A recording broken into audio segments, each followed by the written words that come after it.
né, o Frontini, até para falar um pouco sobre isso que eu trouxe mais cedo, dessa questão da dificuldade por conta do mercado inflacionado, questão do dinheiro da Liga, deu uma bagunçada nisso aí, e o Vila, como você bem destacou, o Thiago, não é o único time que passa por essas dificuldades por conta desse aquecimento, essa valorização do mercado. Antes de mais nada, boa noite. Bom falar contigo aqui na Band News Goiânia, Frontini, com as feras do esporte. E você ouviu aqui esse preâmbulo que eu fiz, é mais ou menos isso a dificuldade, essa questão de jogadores, às vezes, valendo mais do que valeria se não tivesse o dinheiro da Liga. É por aí, né? Boa noite, Frontini. Boa noite, prazer estar falando com vocês. Vai chegar o momento certo da gente falar de reforços. O momento agora é de dar total atenção para quem está aqui disponível para poder jogar os jogos. A gente tem que focar nisso daí. E fora de campo a gente focar nas contratações. Não está fácil, mas é o nosso trabalho. A gente tem que entender o valor financeiro que nós temos para não estourar o clube. E ser certeiro. É mais ou menos isso daí, ser certeiro. A gente sabe que não está fácil, todas as equipes vão procurar reforçar. Como eu falei, mas é primordial a gente terminar o ano pagando em dia. Então, será que fazer uma loucura é tão válido? Ninguém tem certeza de nada, mas assim, não é nenhum tipo de desculpa, a gente vai trabalhar sim para trazer os reforços e vão chegar os reforços. A gente tem que dar esse tipo de tranquilidade. Mas nesse exato momento é dar importância para quem está aqui no clube nesse momento. Nós temos muitos jogos ainda até chegar a janela e a gente precisa... E depois que abrir a janela, ela tem mais 50 dias para fechar. Então assim, a janela não é que dia 10 tudo vai acontecer. Não, então você ver a janela, vai, pelo amor de Deus. Então a gente vai ter muitos jogos. Eu acredito que quanto melhor a gente estiver na tabela... o atleta se sente mais atraído, a gente não pode fugir disso daí. Economicamente, a gente não tem como competir, eu acredito que a metade dos clubes da Série B, essa é a grande realidade. E isso não é uma crítica, pelo contrário, o presidente está fazendo o possível para manter as contas do clube em dia e a gente tem que trabalhar com o que tem. Foi assim até agora e a gente, cada ano que passa, a gente costuma subir um degrau. Então vamos trabalhar, eu acredito que dia 10 a janela abre, depois tem mais um tempo ainda para a gente estar atento ao mercado, para a gente ser certeiro e trazer sim peças pontuais. Eu não tive a oportunidade de conversar contigo, Frontini, em entrevista, depois do que aconteceu na decisão da Copa Verde, né? Já passou e parece não, acabou que acelerou alguns processos a forma como aconteceu. Até que ponto isso influencia nesse período até a abertura da janela, já que você está falando em valorizar o que o Vila tem em mãos hoje? Olha, a gente já tinha alguns direcionamentos, mas é lógico que quando acontece um resultado que aconteceu, a gente tem que dar uma resposta porque a gente está atento no que está acontecendo. Se fosse campeão seria diferente? Quem sabe, o futebol é muito dinâmico, né? A gente tem que trabalhar com o que está acontecendo. Mas alguns direcionamentos já estavam sendo feitos. Enfim, eu não falei muito naquele momento. Quando eu não falo muito também, quando está em primeiro, eu acho que esse momento de eu falar muito eu já tive quando eu era atleta. Agora é o momento dos atletas falar, comissão técnica, e eu dar suporte por trás. O ano passado nós ficamos 15 rodadas em primeiro lugar e eu nunca fui de dar entrevista. Você é prova disso daí. Mas sempre que precisar, eu vou estar aqui presente. Meu trabalho agora é fora do campo, entendeu? Procura entrar dentro do campo o mínimo possível. Até quando eu tenho que conversar com um atleta ou comissão técnica, eu fico do lado de fora. Mas enfim, a gente teve sim tomar algumas decisões. Não é fácil você...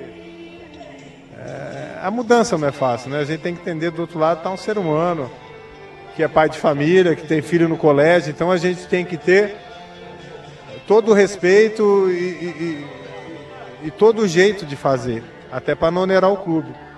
Então, nosso primeiro passo foi fazer os jogadores entenderem que talvez uma outra oportunidade seria melhor para a carreira deles, não que a gente estava se desfazendo a qualquer jeito. Não, o atleta fala, eu não vou fazer, não tem acordo, vou colocar na justiça, e aí? Então a gente conseguiu sim ter sucesso, principalmente nessas decisões. Alguns atletas já direcionados, né? Acredito que só 2 ainda, ou um, não conseguiu o clube, mas já tem muita coisa, muita procura. E é isso, é olhar para frente. A gente tem um jogo dificílimo hoje, um confronto direto, como domingo vai ser outro confronto direto e outro sábado outro confronto direto. E vai ser assim até o final do campeonato e que a gente continue ali no bloco de cima até o final, que tudo vai se decidir nas últimas 5 rodadas. Se você quiser falar, tudo bem, se não quiser, eu respeito. Mas surpreendeu não render alguns jogadores? Por exemplo, os meninos que vieram do Cruzeiro eram apostas, jogadores jovens. Mas jogadores como o próprio Roberto, que fez uma boa Série B na temporada passada, o Anderson Conceição, que tem uma carreira muito boa também, com vários acessos, 5 acessos, se não me engano, para a Série A, e o próprio Fernandão, surpreendeu não terem rendido aqui? Eu acho que para os dois lados, né? Sou muito tranquilo falar isso daí, sem problema nenhum, até porque eu falo olho no olho com os atletas. É um posicionamento meu. Como a gente não estava contente, acredito que eles também não estavam com o que estavam entregando. Natural, o atleta não é bobo, o atleta é atualizado também. Eu acho que o importante é que a gente teve um respeito até a assinatura da rescisão de contrato. Esse é o importante. Isso nos abre a possibilidade de trazer outros grandes jogadores. Hoje a coisa não é feita com amadorismo aqui. É tudo olho no olho, para eles entenderem que chegou um ponto final aqui para começar uma nova história. É duro falar isso daí, mas dependendo da maneira que você fala, acaba sendo até de uma forma positiva, se é que tem um lado positivo nisso daí, né? Então, assim, os dois lados, eu acredito que se frustraram. O atleta também vem com o sonho de deixar o nome marcado no clube, conquistar título, acesso. E quando tem uma rescisão não é bom para ninguém. Que sejam felizes nos outros clubes, é esse o nosso posicionamento, e a gente siga a vida aqui conseguindo os resultados. Duas para terminar contigo. A primeira, você falou em assertividade nessa janela. Eu fiquei sabendo que as prioridades, não é que sejam essas contratações, mas as prioridades seriam 2 atacantes, 1 lateral direito e 2 zagueiros. É por aí também? E até uma outra questão em cima dessa, por que o pouco aproveitamento do Fábio Frontini? Olha, a prioridade é o bom jogador. A prioridade é essa. A gente não vai pontuar aqui em posições que eu falo uma posição para você e de repente aparece outro grande reforço, vamos mudar de mercado, a gente não vai perder. Entendeu? O Fábio vem dando o seu máximo, o Elias vem fazendo grandes jogos, vem crescendo na competição. O futebol é muito dinâmico. O importante é estar preparado para quando a oportunidade aparecer. A gente não sabe se vai ser hoje, daqui 5 jogos ou no próximo. O importante é estar preparado e quem jogar dá conta do recado e estar com o elenco forte. É mais ou menos por esse caminho. Para terminar contigo, eu queria tocar num assunto que é mais delicado, que foi aquela pressão naquela época que você sofreu, torcedores cobrando, inclusive o próprio Hugo Jorge Bravo pedindo a saída do próprio presidente. Como é que foi viver isso aí? Como é que foi conduzir tudo isso aí? Eu te faço essa pergunta porque eu sou um cara que eu te conheço desde 2013, já se vão 11 anos, Frontini.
convocado.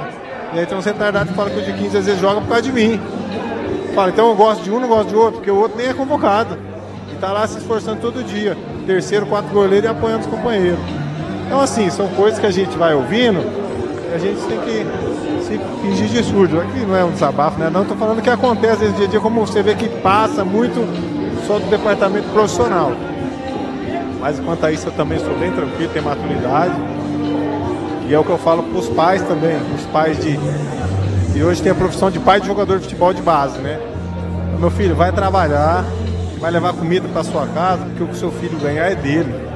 Por mais que você queira fazer, não pense numa aposentadoria nas costas do seu filho, não. Pense em apoiar ele, ensinar ele a fazer as coisas certas, e até se ele for um cara milionário de futebol, ele saber administrar o dinheiro dele, não você viver do dinheiro dele. Que é isso que mais passa em 90% da cabeça dos pais. E isso aqui é uma afirmação. Então eu acabo até ajudando, dando esse tipo de conselho. Estou só lá apoiando meus meninos, se tiver que virar.